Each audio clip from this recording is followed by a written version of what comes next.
Good evening, myself Dr. Milind, and today's topic of discussion will be osteoporosis. Among the endocrinology section, we have discussed the first metabolic bone disease, like that is Paget's disease. कल अपना discussion उस पे चला था और Paget's के अंदर क्या है कि it is not common, but it is very destructive for your whole body because it will complicate your body into getting heart failure as well as osteosarcoma. Both are very problematic for the patient to live with. आज का जो discussion है वो osteoporosis का होगा. That is very treatable disease and has a very good response and it is the most common metabolic bone disease. ठीक है, just give me a thumbs up अगर सभी लोगों को भी वॉइस और वीडियो क्लियर है. ये भी सभी लोग आ चुके हैं. किसी को कोई इश्यू है तो प्लीज डू कम्युनिकेट. ठीक है, क्लियर है, गुड. ठीक है, सो आज का डिस्कशन ऑस्टियोपोरोसिस का है. मैंने बहुत सिर्फ 4 पेजेस में आपको ऑस्टियोपोरोसिस का लगभग सारा डिस्कशन नोट्स में दे दिया. बहुत छोटा सा स्वीट डिस्कशन है, बट आपको ये समझ आना जरूरी है क्योंकि जब भी आप whether you become a medical officer, whether you become a medicine guy, whether you become a orthopedician और ए ऑब्स गायनी, आपके पास बोन पेन की कंप्लेन लेके पोस्ट मेनोपॉजल फीमेल या स्मोकर या क्रॉनिक स्टेरॉइड अब्यूजर हमेशा वीक बोन और pathological fracture लेके ही आएंगे. And you need to be very specific how to treat them because you can prevent the fracture. It just for the sake of the gravity of osteoporosis की क्यों मैं इतना emphasis कर रहा हूँ. कोई बताएगा एक बंदे को एमआई हुआ और एक बंदे को हिप फ्रैक्चर हुआ. ठीक है, 1 ईयर मोर्टेलिटी किसकी ज्यादा है? एक बंदे को, दोनों को ही आपने ट्रीट नहीं करा. Both are untreated patient of a heart attack, of a hip fracture. किसकी मोर्टेलिटी ज्यादा है? प्लीज ग्रुप में कोई भी बंदा बताओ. ऐसे मत करो यार, साइलेंट तो मत पड़े रहो. प्लीज कुछ तो बोलो. तुम्हारे हिसाब से क्या मानना है? Hip fracture. Meenakshi, do you know the logic why you are saying hip fracture? You are right, but do you know it is almost comparable. MI is the first thought when है अपने जो माइंड में आता है कि यार हाँ heart attack. लेकिन आपको जस्ट एक सिंपल पर्सपेक्टिव देता हूँ. आपने काफी बार सुना होगा कि यार घरों में कि यार उसके साइलेंट अटैक आया था, अब तो दिल 15% ही काम करता है. बहुत बार ये भी सुना होगा साइलेंट अटैक से पेशेंट एक्सपायर होगा. लेकिन the other thing that you have commonly heard is कि उसको अटैक आया, पता नहीं चला, now he is living his life with 50% of EF और 15% of EF, 20%, 25% of. What I want to tell you is MI की मोर्टेलिटी 100% नहीं है. अगर आप उसको ट्रीट भी नहीं करते तो फिर भी बॉडी का थ्रोम्बोलिटिक सिस्टम जो नेचुरल है वो काम करता है. और कुछ केसेस में if patient is lucky enough तो एमआई का पेशेंट भी जिंदा रहता है. The mortality is somewhere between 20 to 30%, but the mortality of a hip fracture is also 20 to 30 or sometimes 40%. Why? Because hip fracture, देखो जिस मेरी एज में the chances of hip fracture is very rare because in a young age we have good amount of testosterone. If you are female, you have good amount of estrogen, the chances of getting you osteoporotic fracture is very less. But if you are a 60-year-old male or female, the chances of hip fracture is very high. तो hip fracture होने के बाद the patient becomes immobile. आपने बहुत सारे patient ortho के ward में देखे होंगे जिनके पैर पे ऐसे पूरा पट्टा लगा होता है और नीचे एक नमक की बोरी होती है, 1 किलो की, 2 किलो की, 3 किलो की. The thing is the immobilisation of those patient complicates their life with other things like DVT due to immobilization, like bed sore. And if you get a bed sore at the age of 60 years, the chances of mortality is very high. So that is why today's topic is so important कि osteoporosis को treat करना ताकि आप एक patient में fracture बचा पाओ. That is a very important thing that you are doing. I have seen even DM people forget sometime these basic things, or even a experienced MD क्या होता है कि they start steroid for some other reason. जैसे ATT के साथ steroid शुरू करा, TBM के लिए शुरू करा, या पेरिकार्डियल डिजीज के लिए शुरू करा, या फिर वो लॉन्ग टर्म स्टेरॉइड किसी और रीजन से दे रहे हैं. Do not prescribe the vitamin D, calcium और एलेंड्रोनेट. और वो होता है 6 महीने बाद, like old age people have tendency to fall और वो कहीं गिरा और उनको फ्रैक्चर हुआ, जो कि उस इंजरी में नहीं होना चाहिए था. So that was because the steroid were causing osteoporosis, artificial osteoporosis, causing the easy fracture. So I think you have got my point कि why I am stressing on this topic today so much. ठीक है, भूमिका बना दी, बात समझ आ गई तुमको, let's go with it. अब सबसे पहले ऑस्टियोपोरोसिस होता क्या है? Just give me thumbs up अगर स्पीड ज्यादा नहीं लग रही है, थोड़ा सा मैं आज तेज चल रहा हूँ. इनफ है सभी के लिए? किसी को फास्ट तो नहीं लग रहा? बहुत बढ़िया है, तुम लोग आजकल बड़ा अच्छा स्पीड से कोप अप करते हो. ठीक है, तो ऑस्टियोपोरोसिस इज लिटरली पोरोसिस, बोन में छेद हो रहे हैं, मतलब बोन का मैट्रिक्स कम हो रहा है. बोन का मैट्रिक्स कम होता है तो बोन बिकम्स वीक, क्योंकि जैसे ये बहुत इंटरम मैट्रिक्स है, बिल्कुल जुड़ा हुआ. अब इसी की जगह इस मैट्रिक्स को देखो ऐसा कर दो, बहुत सारे बीच में लूज है, अब ये इजीली डिस्ट्रक्ट हो जाएगी, फ्रैक्चर हो जाएगा. That is osteoporosis. The mineralization is poor, the matrix deposition is poor, the fracture risk are increased. So that is basically osteoporosis. But the thing is, इसमें कैल्शियम फास्फोरस नॉर्मल रहता है, alkyne phosphatase normal रहता है, क्योंकि चला के कोई destruction नहीं हो रहा, बस ले डाउन नहीं हो पा रही बोन. ऑस्टियोमिलेशिया क्या है? अडल्ट के अंदर अगर विटामिन डी की डेफिशिएंसी होती है तो एल्कलाइन फॉस्फेटेस बढ़ता है, कैल्शियम और फास्फोरस कम होता है. क्योंकि विटामिन डी कम हुआ तो कैल्शियम कम होएगा, फास्फोरस भी कम होगा, क्योंकि विटामिन डी गट से दोनों का एब्जॉर्प्शन बढ़ाता है, और एल्कलाइन फॉस्फेटेस बढ़ता है क्योंकि बोन का डिस्ट्रक्शन होता है. So these are different thing. Osteomalacia is entirely different, वो मैंने बता दिया. ऑस्टियोपोरोसिस के ब्लड रिपोर्ट में आपको vitamin D can be low, but calcium phosphorus alkaline phosphatase will be normal, ये आपको ध्यान रखना है. सो दैट इज द पैथोफिजियोलॉजी. अपने आते हैं कॉज पे, तो कॉज बहुत इंपॉर्टेंट है. एक तो सिंपल है प्राइमरी, कि भाई कोई इडियोपैथिक कॉज है, मुझे नहीं पता, आपको नहीं पता क्यों हुआ, बस हो गया. अदर इज सेकेंडरी कॉजेज, वो इंपॉर्टेंट है. जैसे increase amount of steroid causes decrease bone mineralisation causing osteoporosis. तो भले ही बॉडी में मेरे इंट्रिंसिकली स्टेरॉइड बन रहे ज्यादा, जैसे कुशिंग सिंड्रोम हो गया मेरे को, या कुशिंग डिजीज हो गया. कुशिंग डिजीज से पिट्यूटरी वाले को बोलते हैं, उसके अलावा कहीं से भी कॉर्टिसोल रिलीज हो रहा है, दैट इज कुशिंग सिंड्रोम. तो कुशिंग हो गया तो स्टेरॉइड बढ़ेगा, स्टेरॉइड के कारण बोन वीक होगी और मिनरलाइजेशन कम होगा, फ्रैक्चर होगा. That is Cushing's. सेकेंड आपका एग्जाम्पल है जहां पेशेंट के ऑस्टियोपोरोसिस होएगा, आर्टिफिशियली आपने स्टेरॉइड दिया. आप डॉक्टर हो, आपने स्टेरॉइड प्रिस्क्राइब करा, सीआईडीपी का पेशेंट था, 30 mg 40 mg 50 mg तक प्रेडनिसोलोन दिया, और आपने साथ में एलिंटोनेट नहीं दिया. पेशेंट 6 महीने बाद फ्रैक्चर ले गया, उसकी एक प्रॉब्लम था तो दूसरी प्रॉब्लम अपना में कर दी. ठीक है. तीसरा इंपॉर्टेंट कॉज क्या होता है? Even additions also causes osteoporosis, because like a stable amount of steroid is good for your bones, either very decreased like in Addison or very increased like in Cushing is harmful for your bones. Second most important cause is the two most important causes, vitamin D deficiency and hypothyroidism. Hypothyroidism India में बहुत common है, और vitamin D deficiency is very common. पहले के जमाने में नहीं होता था, पहले अपने धूप में ज्यादा चलते थे एंड मिल्क प्रोडक्ट्स ज्यादा खाते थे. आजकल मिल्क प्रोडक्ट्स आर्टिफिशियल है, और अपने मोस्टली क्लोज रूम्स में अंडर एसी रहते हैं, the exposure to sunlight is decreased, तो we have much more vitamin D deficiency. तो two most important causes are vitamin D deficiency and hypothyroidism. ठीक है, तो मैंने कॉजेज आपको बताए, प्राइमरी है, सेकेंडरी में अपनों ने पढ़ा कुशिंग्स हो गया, हाइपरथायराइडिज्म, हाइपोथायराइडिज्म, एडिशंस एंड अपना विटामिन डी डेफिशिएंसी, या फिर डायरेक्ट बोन में इन्फिल्ट्रेशन हो गया जैसे ल्यूकेमिया, या फिर डिसयूज एट्रोफी जैसे मसल की होती है. वैसे ही आपने सुना होगा कि if you do the strength training the chances of you getting osteoporosis is decreased. तो सिमिलरली अगर आप बॉडी को इमोबिलाइज कर दे तो the chances of fracture increases. तो अगर पेशेंट बेड रिडन है, immobilisation like in paraplegia, the chances of osteoporosis increases. ठीक है, these are the common things जो कि रिस्क कॉजेज ऑफ ऑस्टियोपोरोसिस है.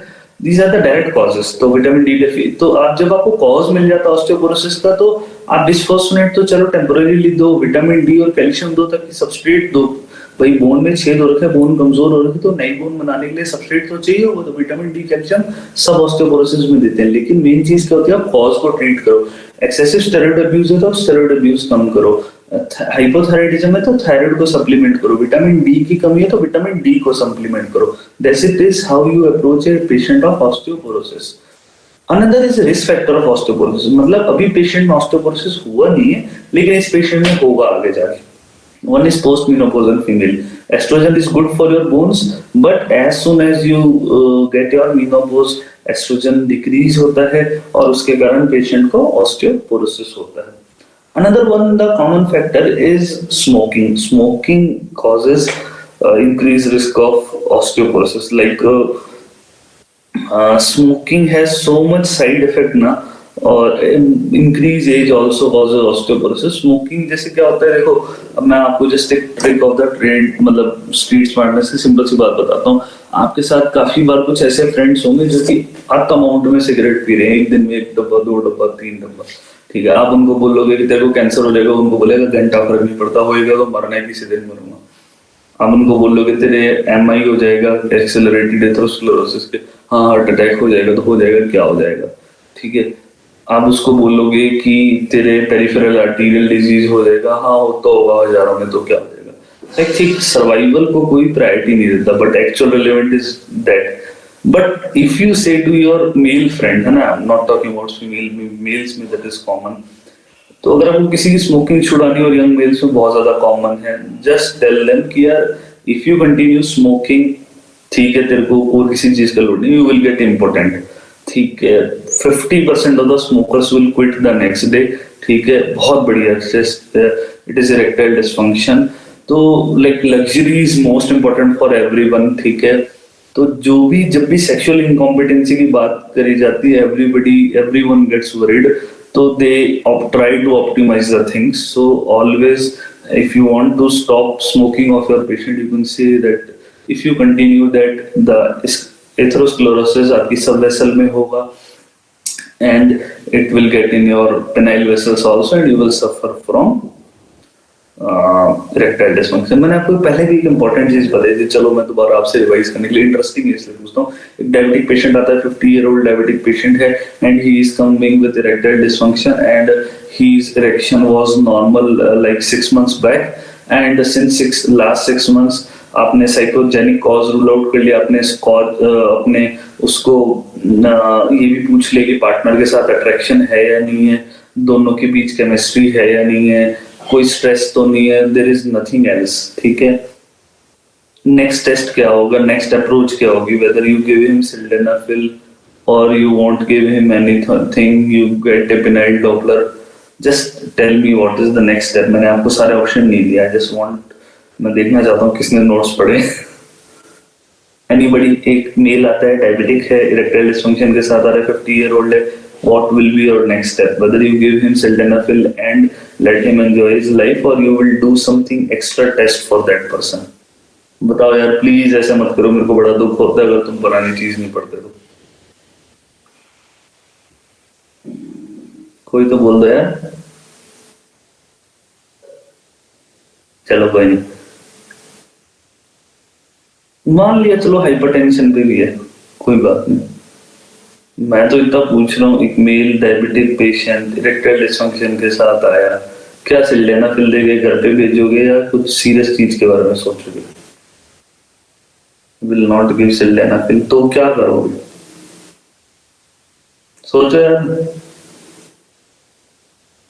अभी तो सारे हिंट दिए हैं, एथेरोस्क्लेरोसिस एक जगह नहीं होता, जब बॉडी में होता है पूरी जगह होता है, हर जगह साथ में शुरू हो रहा होता है। If a patient of diabetic patients come with impotency, and that is physical actual impotency, not psychological, आप पहला टेस्ट TMT कराओगे, treadmill test, because you are worried कि जो उसके एथेरोस्क्लेरोसिस पेनाइल वेसल्स में हो रहा है, शायद वो उसके हार्ट में हो रहा है। Do not give him sildenafil first directly. Get his TMT. If his TMT is normal, then you are fine. Give him sildenafil, tadalafil, and let him chill. चलो एक और इंटरेस्टिंग बात, बिकॉज ये चीजें देखो अभी आपकी रेजिडेंसी में भी नहीं आएगी, जब आप प्रैक्टिस करोगे ना घर पे, तब पेशेंट ऐसा लाइक सेक्सुअल प्रॉब्लम्स कभी पेशेंट आपको गवर्नमेंट की ओपीडीज में नहीं डिस्कस करेगा, वो हमेशा घर पे डिस्कस करेगा आपके। जस्ट फॉर योर इंटरेस्ट और आपके प्रैक्टिकल पर्पस के लिए आप बताओ, मान लो एक पेशेंट है सीएडी का है जो कि नाइट्रोग्लिसरीन, एस्पिरिन, क्लोपिडोग्राल, अटॉर्वास्टेटिन ले रहा है and he is erectile dysfunction, वो सिल्डेनाफिल लेता है सेक्सुअल एक्टिविटी से पहले, तो कितने घंटों बाद उसको नाइट्रोग्लिसरीन शुरू करनी है या दोनों चलते रहने देंगे साथ में?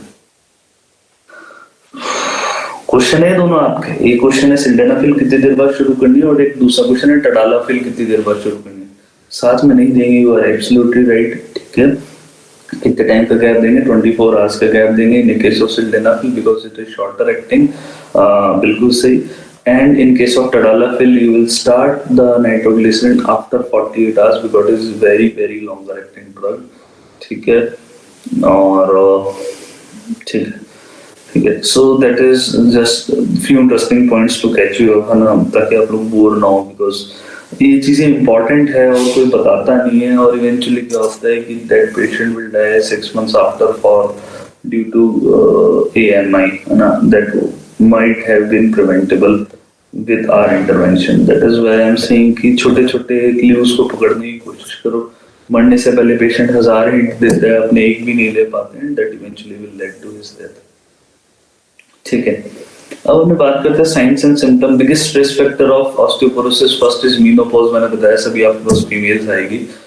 Second is sedentary lifestyle, because old age के अंदर या फिर हॉस्पिटलाइज पेशेंट में the chances of osteoporosis significantly increase हो जाता है because patient is bedridden patient mobile नहीं होता, वो चल फिर नहीं पाता, the chances of osteoporosis increases because अपनी जो बॉडी है वो आप लोड के अनुसार काम करती है। जैसे आपका दिमाग, सिंपल सी बात, आप आलसी हो गए तो आप, जैसे मैं सब अभी को बताता हूँ, अभी मैं खूब आलसी हूँ, ठीक है, और मैं सुबह 10 बजे उठ रहा हूँ, 11 बजे उठ रहा हूँ, बिल्कुल पढ़ने की इच्छा नहीं करती।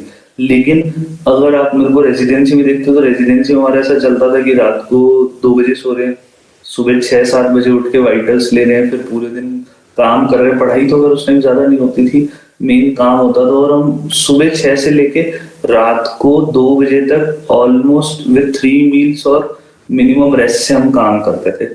ठीक है, तो बॉडी से आप जितना डिमांड करोगे उतना काम कराएगी। अभी जैसे डिमांड नहीं दे रहा तो ब्रेन काम नहीं देगा, वैसे ही आप मसल को यूज नहीं करोगे तो मसल एट्रोफी हो जाती है। वैसे ही बोन का आप नहीं यूज करते, आप वेट लिफ्टिंग नहीं कर रहे, आप खुद को भी मूव नहीं कर रहे, बॉडी का वेट भी यूज नहीं कर रहे, तो पेशेंट की क्या होगा? Osteoporosis. So sedentary lifestyle and menopause are the 2 most common risk factor for osteoporosis. फिर साइन एंड सिम्टम क्या होगा? पेशेंट के लिए कॉमनली बोन पेन होगा, फ्रैक्चर के साथ आएगा, और उसके अलावा पेशेंट का फ्रैक्चर नी पेन भी हो सकता है। फ्रैक्चर देखो कौन सा होता है, vertebral fractures are common. Vertebra को अपनी बॉडी का वेट सस्टेन करना होता है, तो देखो वर्टिब्रा में ना फ्रैक्चर, लीनियर फ्रैक्चर मिल सकता है, ठीक है, एक लाइन वाला, लेकिन जब आप कंप्रेशन फ्रैक्चर बोला जाता है मतलब वो दब जाती है वर्टिब्रा, बीच में से उसमें क्रैक आके वो कंप्रेस हो जाती है, खोखली होती है, वो दब जाती है। The height of vertebra reduces, ये नॉर्मल वर्टिब्रा की मान लो हाइट है तो उसकी आधी हो जाएगी, दैट विल यू से कंप्रेशन फ्रैक्चर। तो बहुत बार ऑर्थो में नया रेजिडेंट होता है फर्स्ट ईयर, तो वो उसको नॉर्मल बोल के भेज देता है कि यार बॉस मेरे को तो कोई फ्रैक्चर लाइन दिखाई नहीं दे रही या कोई डिसअलाइनमेंट दिखाई नहीं दे रहा। कंप्रेशन फ्रैक्चर का मतलब ही होता है उसमें हाइट छोटी हो जाती है वर्टिब्रा की। पेशेंट के फॉल की हिस्ट्री होती है, 70 ईयर ओल्ड फीमेल है, फॉल की हिस्ट्री है, चल नहीं पा रही है, and you will see X-ray, one will say normal, and if you are smart enough you will say कि यार इसमें वर्टिब्रा की हाइट डिक्रीज है, it is a compression fracture, we should admit that patient. ठीक है, so this is the presentation of osteoporosis। और आपने बहुत बार ओल्ड एज पेशेंट को ऐसे झुक के चलते हुए देखा होगा, because the vertebra is not able to bear the weight of the body in a vertical alignment, so body अपने natural center of mass के अकॉर्डिंग आगे झुकती है, because vertebra is not able to sustain, सीधा नहीं खड़ा कर पाती, weight bear नहीं कर पाती, and the patient's height में also reduces। ठीक है, हाइट ज्यादा रिड्यूस होती है ऑस्टियोआर्थराइटिस के अंदर, क्योंकि बीच का हाइलिन कार्टिलेज चला जाता है तो बोन दोनों फ्यूज हो जाती है, तो इसलिए उसकी हाइट रिड्यूस होती जाती है। तो लाइक मैं अभी मेरी नानी का बताऊं, लाइक मेरी नानी is a classical case of osteoporosis and she is very short, she has become now like 4 feet 5 inches around, because of severe osteoporosis, ठीक है, and she cannot also walk straight forward, है ना, she always needs to bend like this. So these are the like common presentation of osteoporosis that may be present in front of you and you will not be able to diagnose them. Finally अपने बात आते हैं diagnosis पे। था diagnosis कोई बताएगा यार? तुम में से कुछ स्टूडेंट्स एसएमएस में भी हैं, तो what is the investigation of choice for osteoporosis? बताओ, प्लीज बताओ।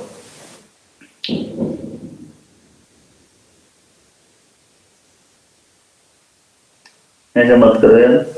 डेक्सा, बोन मास डेंसिटी, बिल्कुल सही, बोन डेंसिटोमेट्री, जिसका one of the way is DEXA scan. DEXA की फुल फॉर्म बताएगा कोई? तुम्हारे सिंपल क्वेश्चन है, रेडियो में कई बार ऐसे बेसिक क्वेश्चन आ जाते हैं। डेक्सा की फुल फॉर्म या चलो ऐसे पूछ लेता हूँ। डेक्सा के अंदर अल्ट्रासोनोग्राफी वेव्स यूज होती है, प्रोटॉन को देखने के लिए रेजोनेंट इमेजिंग यूज होती है, या एक्सरे यूज होता है? क्या यूज होता है? क्या प्रेग्नेंट फीमेल के डेक्सा स्कैन करा दोगे तुम लोग? बिल्कुल सही Akshay, you use x-ray. The word is dual energy x-ray absorptiometry, DEXA scan, you use x-ray in that, है ना। और अगर आप में से कुछ लोग, ओलंपिक का एक चैनल बना हुआ अलग से, ओलंपिक करके, है ना, और आप उसमें कुछ जिम्नास्ट वगैरह भी यूएस के फेमस है, यू विल सी ना। तो डेक्सा स्कैन फॉरेन के अंदर तो ऑस्टियोपोरोसिस से ज्यादा वो लोग एथलीट्स यूज करते हैं to see exact composition of their body, how much percent their body has fat and how much percent is muscle. तो डेक्सा स्कैन उसके लिए बहुत कॉमनली यूज होता है। तो डेक्सा स्कैन में आप जेड स्कोर और टी स्कोर दो चीजें देखते हो। तो आपको और मेरे को Z score is enough for us, sorry T score is enough for us. T score Z score में डिफरेंस क्या होता है? टी स्कोर में आप मेरे, just like I am like around 29 now, तो मेरा जो बोन डेंसिटी है, you will compare it with a healthy male of 20 year old, जो स्टैंडर्ड होगा उनके पास already. That is the comparison you will made. तो any person you who has achieved a adult life ना, you will use T score. लेकिन like if you are seeing a DEXA scan of 10-year-old boy for some reason, तो आप उसमें T score नहीं use करोगे, because अभी उसने अपनी पीक बोन मेच्योरिटी नहीं अचीव करी है, is not achieved as a 18-year-old। तो आप उससे कंपैरिजन करोगे तो आपको स्कोर हमेशा ही कम मिलेगा। तो you use Z score in cases when there is pre peak age like childhood और बिफोर 18। तो उसमें आप उन्हीं के एज के बच्चों का, नॉर्मल बच्चे का क्या होता है बोन डेंसिटी, उससे कंपेयर करोगे, rather than add a T score that is adult का स्कोर। Please just give me a thumbs up अगर टी स्कोर जेड स्कोर आपको समझ आ गया। It is very very relevant for us, ठीक है, बिकॉज ये बहुत बढ़िया, बहुत बार ये लोगों को समझ नहीं आता, फिर वो रटते रह जाते हैं। तो अपने हमेशा क्या यूज करेंगे? T score, because we are dealing with 40-50 year old. वापस बता देता हूँ, कोई टी स्कोर क्या है। देखो जेड स्कोर अपने काम नहीं आएगा, ऐसे ध्यान रखो।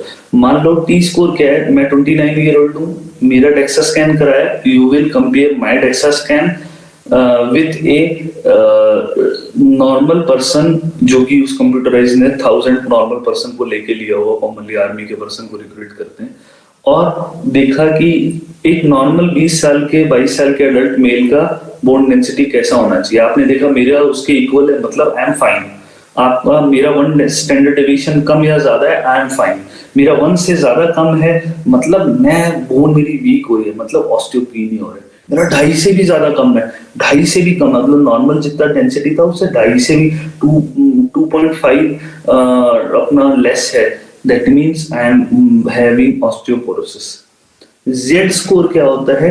जहां I am a 29-year old, so you can the peak bone is achieved at 20-year-old, so you can compare my bone to a 20-year-old bone. But if I am a 10-year-old person ना, तो मैंने तो अभी peak bone as achieve ही नहीं करी है। अब मैं एक 20 साल के बच्चे से मेरा 10-year-old का कंपैरिजन करूंगा तो मेरी बोन डेंसिटी तो कम ही आएगी ऑब्वियसली, क्योंकि मैंने वो एज ही अचीव नहीं करी है। तो आपको फॉल्स पॉजिटिव हमेशा मिलेगा, आपको हमेशा ऑस्टियोपोरोसिस दिखा रहा होगा।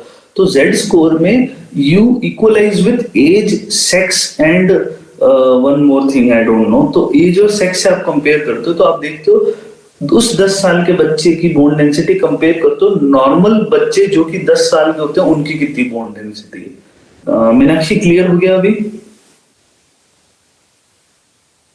या अभी भी डाउट है?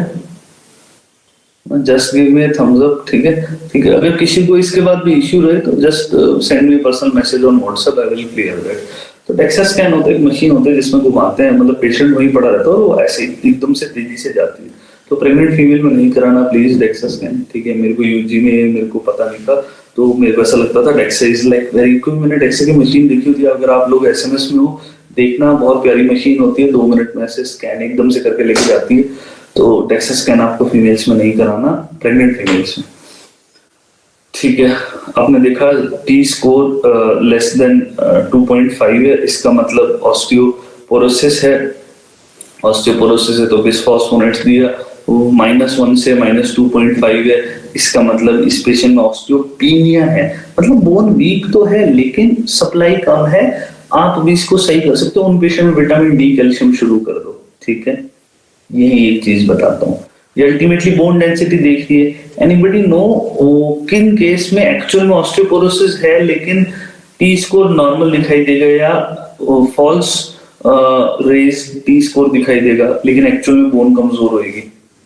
ये केस में होता है जब रिफ्लेक्सली आपका बोन का मेटाबॉलिज्म बढ़ रहा हो, जैसे ट्रॉमा, ठीक है, जैसे ऑस्टियोआर्थराइटिस और मेटास्टेसिस। इनके अंदर है ना एकदम से कुछ हाई डेंसिटी के एरियाज बन जाते हैं। ट्रॉमा जहां होगा वहां डेंसिटी बढ़ जाएगी, मेट्स होगा तो वहां फर्जी डेंसिटी होगी लेकिन वो बड़ी होगी।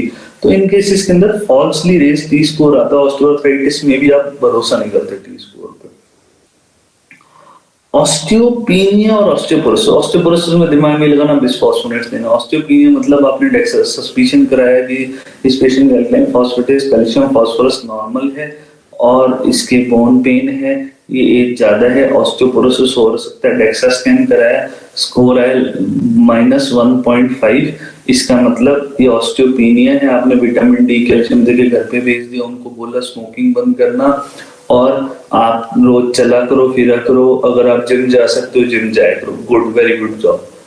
अगर पेशेंट आया स्कोर -3 के साथ -2.5 के साथ, it is a case of osteoporosis, आप उनको एलिंड्रोनेट दो। आप बताओ कि आपके बहुत ज्यादा बोन वीक है, प्लीज आप अपने हेल्थ पे ध्यान दो, डाइट पे ध्यान दो, विटामिन डी लो, कैल्शियम लो, एलिंड्रोनेट लो, सेडेंटरी लाइफस्टाइल अवॉइड करो। Good job. लेकिन अगर एक पेशेंट आता है जिसके ऑस्टियोपीनिया आ रहा है इसके अनुसार, मतलब एक पेशेंट आया वर्टिब्रल फ्रैक्चर के साथ, कंप्रेशन फ्रैक्चर के साथ, और आपने as a very good physician आपने सोचा मैं तो इसका डायग्नोसिस बनाता हूँ, ऑस्टियोपोरोसिस के लिए स्कोरिंग कराता हूँ। तो उस केस में अगर उसका स्कोर -1 भी आता है ऑस्टियोपीनिया में, still you can consider it and treat as osteoporosis, क्योंकि एक ऑलरेडी इतना बड़ा इवेंट हो चुका है, फ्रैक्चर हो चुका है, तो क्या आप उसको मरने का वेट करोगे? स्कोर कम है लेकिन फ्रैक्चर है, treat as osteoporosis.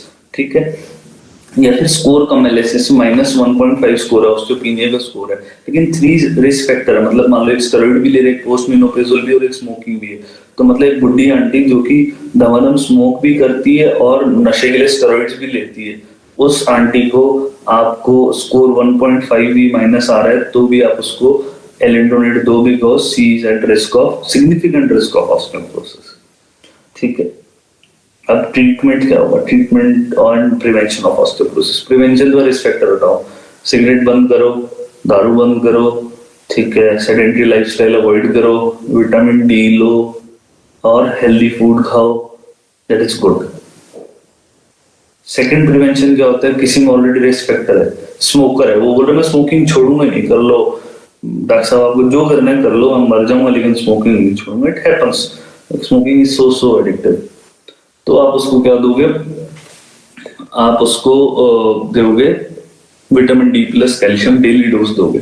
Vitamin D एक दिन में 800 से 1000 यूनिट्स देना है, कैल्शियम एक दिन में 1000 यूनिट्स देना है। अगर 50 साल से कम है, 50 साल से ज्यादा है तो एक दिन में 1500 mg देना है कैल्शियम, और 800 से 1000 यूनिट्स देना है विटामिन डी। ये डोजिंग आपको पता होनी चाहिए। बहुत बार अपने, जैसे मैं भी अपने second year third year residency तक विटामिन D3 प्लस कैल्शियम सीधा प्रिस्क्राइब करता था, but I never focused what is the dosing actually. तो like you should optimise the medical management, वरना ड्रग का फायदा नहीं होता, आधी डोज में ड्रग दो कोई फायदा नहीं होता। That is what I have realise recently. तो आपको थेरेपी ऑप्टिमाइज करनी भी आनी चाहिए। नाउ अब अपने बात करते हैं ट्रीटमेंट ऑफ चॉइस। तो फर्स्ट थेरेपी, आप दो अलग अलग क्वेश्चन है। बेस्ट इनिशियल थेरेपी, सबसे पहला ट्रीटमेंट क्या होगी? Vitamin D3 plus calcium, because like it is initial therapy best. I am not talking about treatment of choice. Treatment of choice is bisphosphonates only, alendronate, zoledronate और पामिड्रोनेट।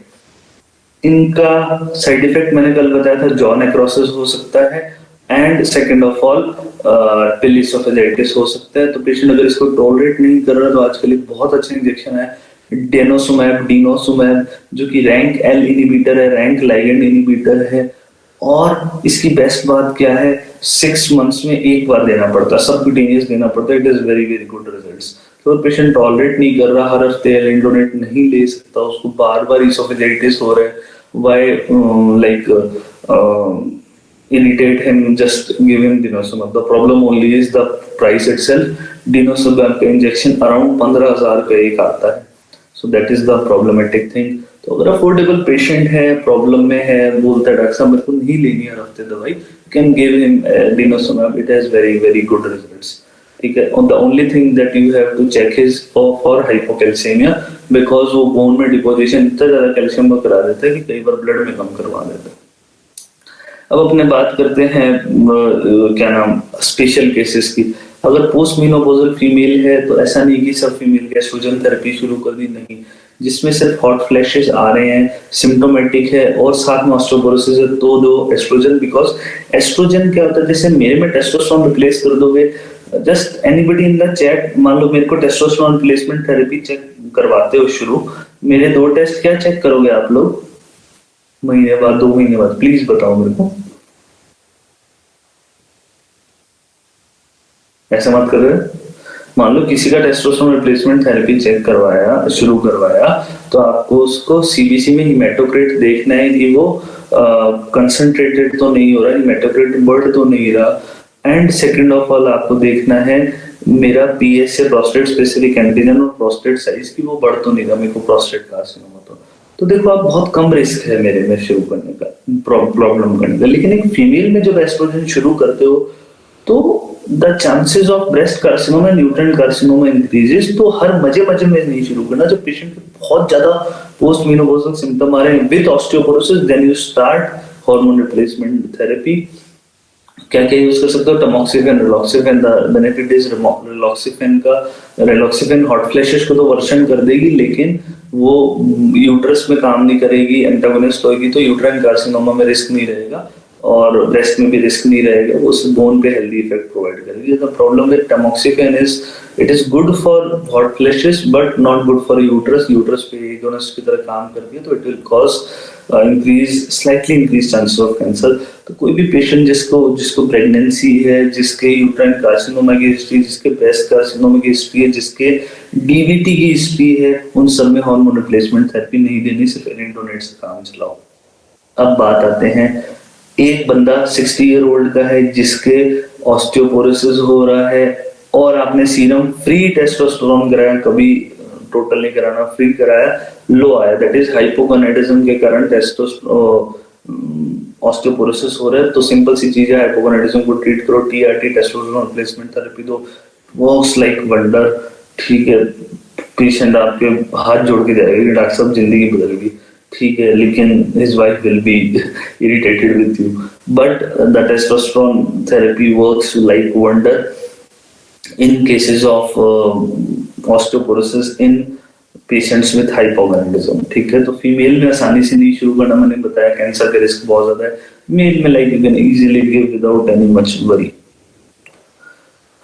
फिर final बात आती है where we should use calcitonin and where we should PTH। ये बात आपको as a physician पता होनी चाहिए। ऑर्थो के पास एक पेशेंट आया और ऑर्थो में एडमिट हुआ है, ऑस्टियोपोरोसिस का नोन केस है, सीवियर बैक पेन के साथ आया।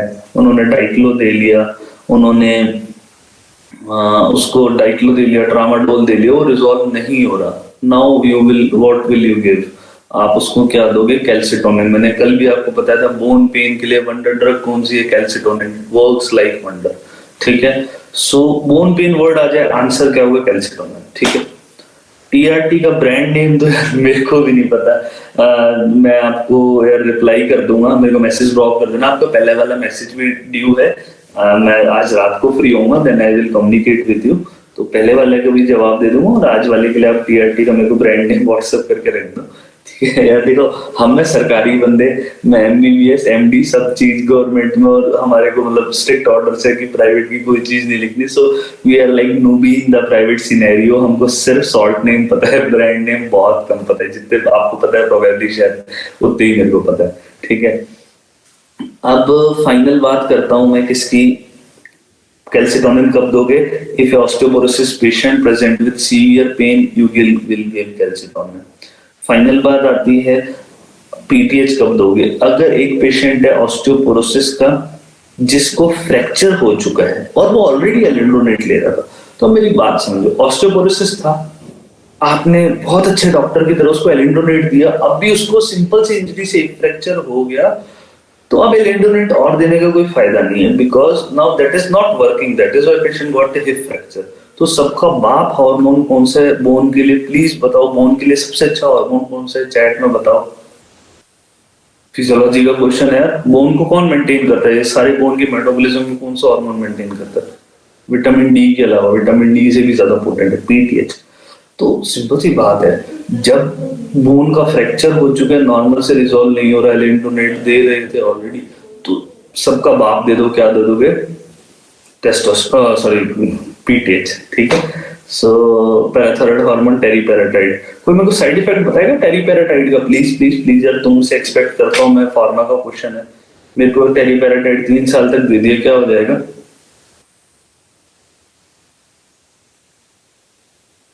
बता दो यार। टेरीपेराटाइड 3 साल तक मेरे को दे दिया, क्या हो जाएगा। ये सब तुम्हें नहीं पता तो मेरे को तुम्हें फार्मा पढ़ाने की बहुत जरूरत है, मैं पढ़ाना भी चाहता हूँ। खैर, टेरीपेराटाइड लंबे टाइम तक दे दिया, it will cause osteosarcoma, so teriparatide should not be given for more than 2 years because it is stimulating hormone, should not be go not for more than 2 years। Just give a thumbs up कि अगर आज का lecture समझ आ गया, तो फिर मैं स्क्रीन शेयर करके आगे बढ़ूं। समझ तो आ गया, जवाब दो यार, मरे मत रहो प्लीज प्लीज, ऐसे मत रहो, बढ़िया। ठीक है, तो अभी भी एक ही बंदे ने रिप्लाई करा, शर्म करो यार। ठीक है, तो मैं अब फटाफट स्क्रीन शेयर करता हूँ। ठीक है, आपको सारे नोट्स दिखा देता हूँ, और बहुत ही 4 पेजों के स्वीट से नोट्स है, फटाफट जाके पढ़ लेना, it will easily go through your head. तो मैं स्क्रीन शेयर करके एक बार आपको नोट्स शेयर कर देता हूँ।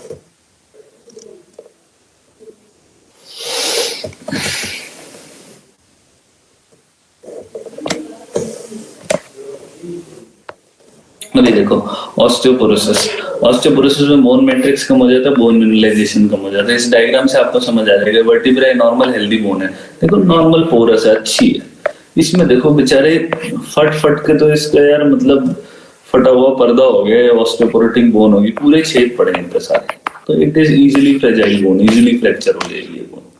ठीक है, most common form of metabolic bone disease है, प्लीज पेजेट्स मत आंसर देना, पेजेट्स कितने देखे मैंने, आज तक नहीं देखा पेजेट्स। ठीक है, vitamin D deficiency in adults, osteomalacia को बोलते हैं vitamin D deficiency in adults. इसमें मैट्रिक्स तो नॉर्मल होता है लेकिन मिनरलाइजेशन नहीं हो रहा होता, तो इसलिए कैल्शियम फास्फोरस कम होगा, क्योंकि विटामिन डी कम होता है, और विटामिन डी कैल्शियम फास्फोरस को दोनों को गट से एब्जॉर्ब करवाता है, और एल्कालाइन फॉस्फेटेज बढ़ा हुआ होगा, जबकि इसमें एल्कालाइन फॉस्फेटेज, फास्फोरस, कैल्शियम सब नॉर्मल रहेगा। कॉज क्या होता है, प्राइमरी तो इडियोपैथिक ऑस्टियोजेनेसिस इम्परफेक्टा, सेकेंडरी याद रखो हाइपोथायराइडिज्म, तो हमेशा टीएसएच कराना है जब ऑस्टियोपोरोसिस देखो।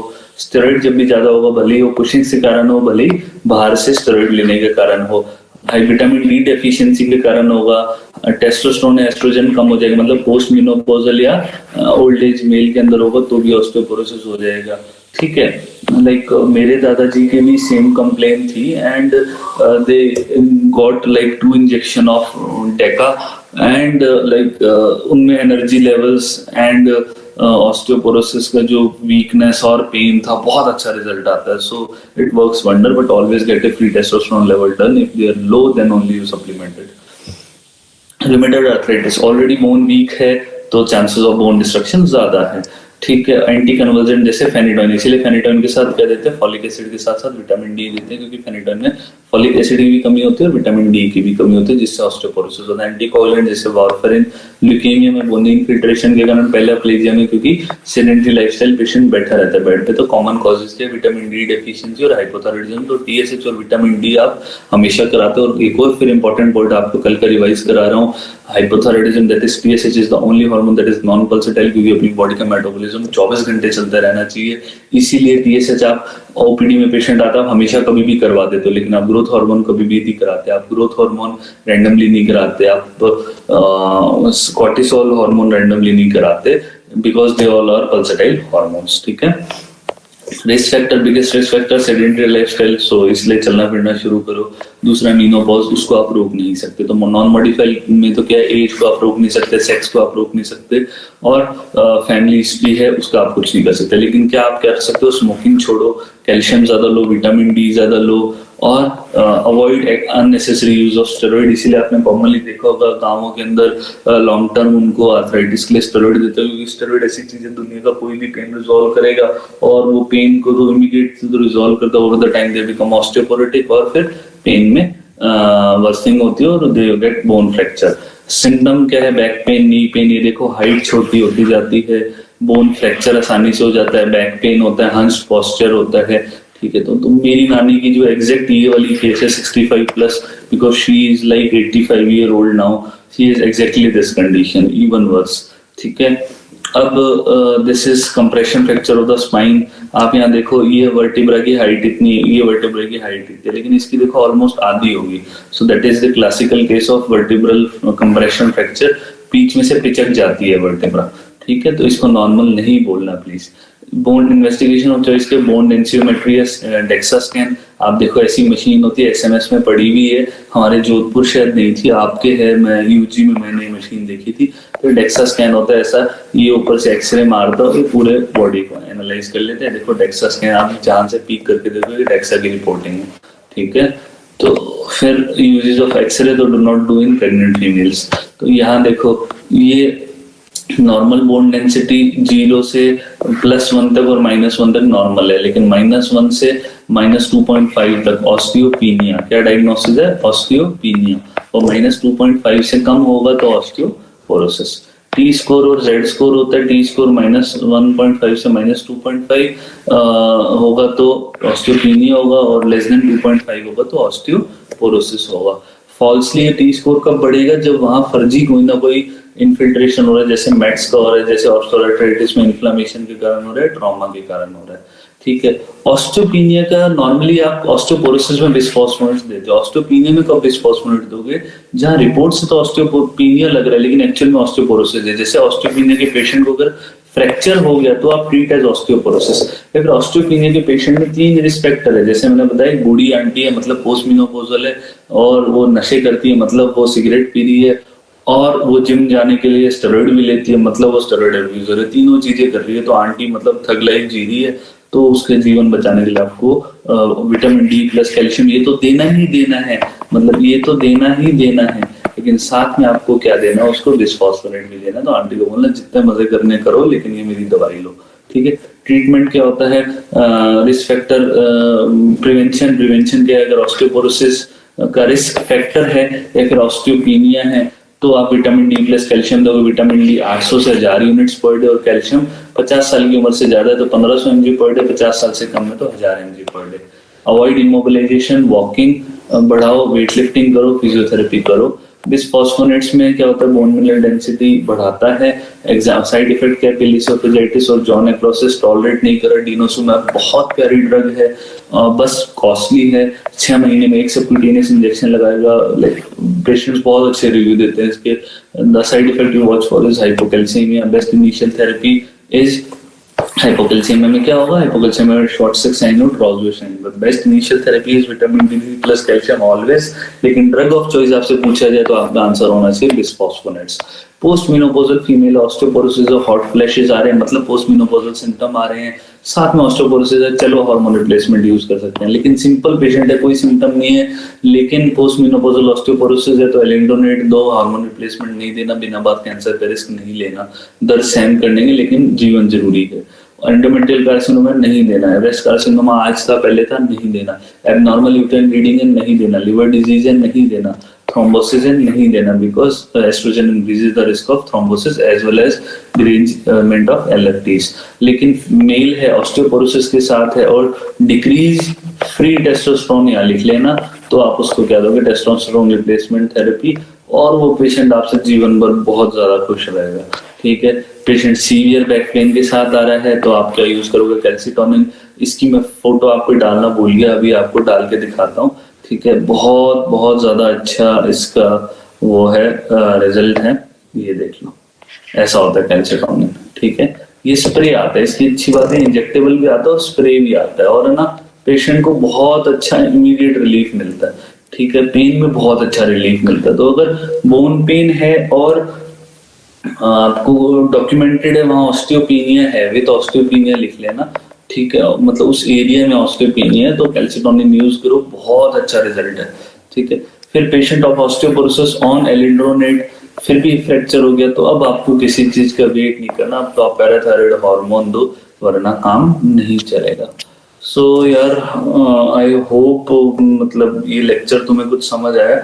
मैंने बड़ा मतलब प्यार से लेक्चर बनाया था कि ऑस्टियोपोरोसिस ऐसा है जो कॉमनली मिस होता है अपनों से और पुअरली ट्रीटेड होता है और समझ नहीं आता है Z score, T score, DEXA scan. So I hope you have somewhat good understanding today of osteoporosis, how to diagnose it and how to treat it. आपकी फैमिली में भी कोई है, यू कैन ट्रीट देम। ठीक है, and you can interpret the reports as well as the physician diagnosis and treatment. तो just give me a feedback और review whenever possible. ठीक है, यूट्यूब पे आप लोग जो भी हो, अगर आपने सब्सक्राइब और वो नहीं करा तो you can do that also, and bell icon और comment you can want, if you want you can do. ठीक है, कोई डाउट हो feel free to share me on the WhatsApp और on the channel where you feel comfortable और in the Insta also. ठीक है, चलो टेक केयर यार। I am currently like closing the session. I will come back in a second. जिसको भी doubt हो they can stay, otherwise you can leave. Take care, good night यार। कोई problem हो डू शेयर।